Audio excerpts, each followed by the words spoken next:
It is my distinct pleasure and honor to introduce Matthew Peterson. Matthew is a graduate of MSOE. I had the pleasure of being his academic advisor while he was a freshman here, and then he actually played a huge role in me becoming chair of servant leadership here at MSOE.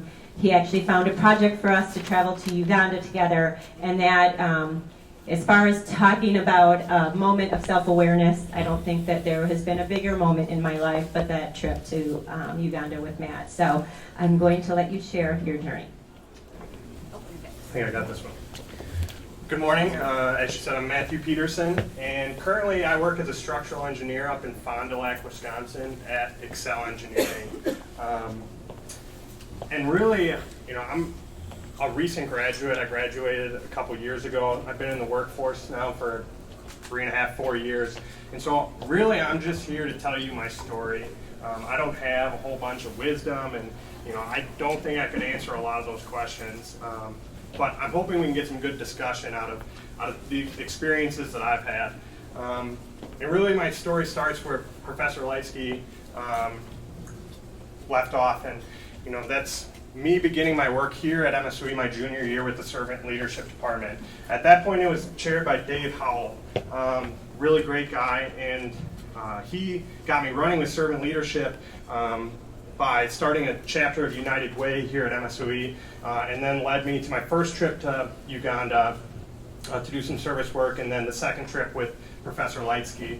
But one key thing that I did with Dr. Howell that really planted servant leadership in my life was an independent study that we completed titled The Implementation of Servant Leadership into Project Management. And really we were just taking a deeper focus on a lot of those principles that we talked about and how do you implement those into your day-to-day work tasks and relationships with people who you work with.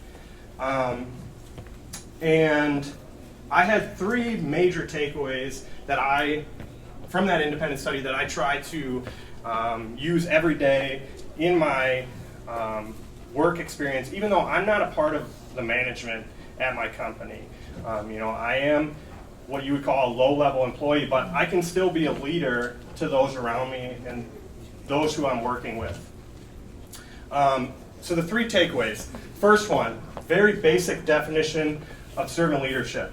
There's a balance that needs to take place between the technical knowledge that you possess and having a deeper understanding of the sociocultural aspects of a workplace. Okay? Second takeaway, we need to flip the hierarchy. I don't know if you guys noticed that slide that you guys had at the very end with the list of boss versus leader. There was 2 triangles in the background. And the boss had your typical hierarchy with the boss on top, everyone filters down beneath. The servant leader was flipped upside down. And you're putting your focus on the employees, the low-level employees. Third takeaway was what it means to be a leader instead of a boss. And with my experience in my first company that I worked with, I really got to realize all 3 of these things. So in my 5th year here, when I was in graduate school, I got an internship at a company that I'm going to call Company X because I don't want to talk poorly about anyone, but I am going to have to share some things, so I'm going to call them Company X. When I started there, I loved working at Company X. It was a great place to be. We had flexible work hours, great benefits. We would play foosball every day, and we had really good relationships with the people there. And I think the upper management were practicing servant leadership without knowing it. Now, this company was started by 2 people. One is sitting in the audience today. His name is James, and he had a business partner. When I had my internship, I used to get to work really early in the morning, about 5 o'clock in the morning. The only other person in the office was James. And we'd have a lot of 5 a.m. conversations, very few of them about work. But I still remember the day when we started talking about Possibilities Playground and how James wanted to get involved with having the company do more volunteer work. So I started telling him about servant leadership and what I've done here at MSOE. And that sparked a larger conversation between James and I that we've been having for the last 3 years. and we trade books talking about servant leadership and how we can try and be better as individuals. Now let's fast forward a year and a half from my internship to mid-2014. Things took a turn for the worse at Company X. And from the employee perspective, I was not in any management meetings. I had no idea what was going on. But from the employee's perspective, it seemed that the focus was shifted from the people to profit. Every single goal that was set for the company, whether it be yearly, monthly, was either revenue-driven or profit-driven. They took the focus away from the people. And meanwhile, James and I are still having these conversations about servant leadership. And James and I decided, why don't we start having monthly meetings with employees to talk about servant leadership? And it was at this point that James and his business partner started having issues. And they didn't see eye to eye on a lot of things. And it was interesting because we told all the employees, these servant leadership meetings are optional. You do not have to come. It's going to be during lunch. Every single person at the company came to these meetings except his business partner. Okay? The one person that I thought needed to learn how to focus on people and balance the socio-cultural side of things did not attend these meetings. And we go back to that flipping of the hierarchy. You know, when we were just starting out and we had focus on the employees, you could say we had flipped the hierarchy.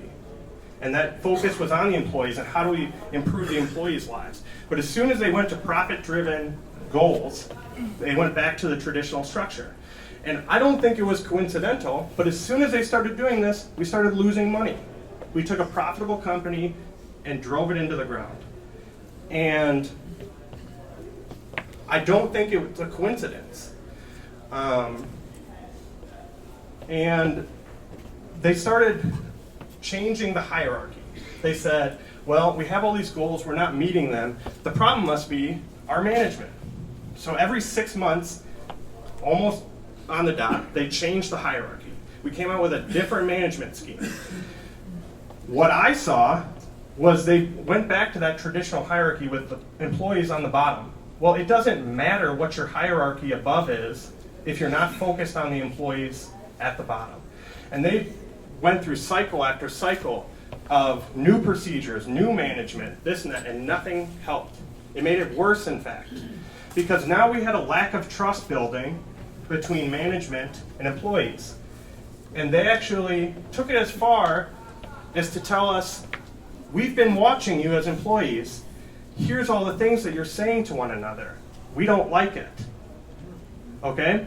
So now there's an extreme level of distrust. And we had James. And all the other management had locked door offices when they were in the office. They had keypads. Okay? James, we had an open office concept. So if you weren't in upper management, you sat in a big room with a desk. James was the only person in management who sat out in that space with us. Okay? James will also be the first person to tell you that he was not always a good leader. He and I got in a screaming match at one point. But the reason that we were able to get into that screaming match is because we had built that relationship and I could speak my mind to him and he could speak his mind to me. What it comes down to is he was being a leader and not a boss. That list that we saw up there.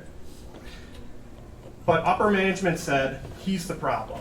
We've tried all these different things, nothing is working, James must be the problem. So one day they fired James. And it destroyed the morale of a lot of employees. About an hour after James left the office, I actually went into his partner's office and told him, I will be leaving Company X as soon as I can find another job. Because you took away the one person who we had built trust with, who had worked with us, and was visible to us. And so James and I actually went out and searched for jobs together almost. There was a couple places where we had nearly interviewed together, even though we were interviewing separately.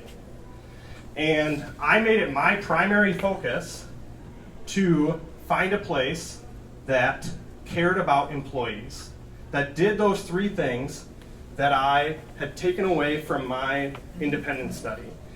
And I landed at a place called Excel Engineering up in Fond du Lac, Wisconsin. And you know how I could tell that they did that? Because they have built a fitness center. They built a basketball court. And now I know you say, well, you know, a lot of places do that. But knowing where I came from, that signaled to me they must care about their employees, because who would spend the money on a basketball court for employees if you didn't care about your employees' experiences at work? And so, in conclusion, bringing it back to self-awareness, I think, and James and I have done this in the past as well, we like to take things, like the three things that I've set forth as my takeaways, and we try and live those things every day. And it's the little things with employees that can really make a difference in how they come to work and how they enjoy coming to work. Excellent, Matt. Thank you.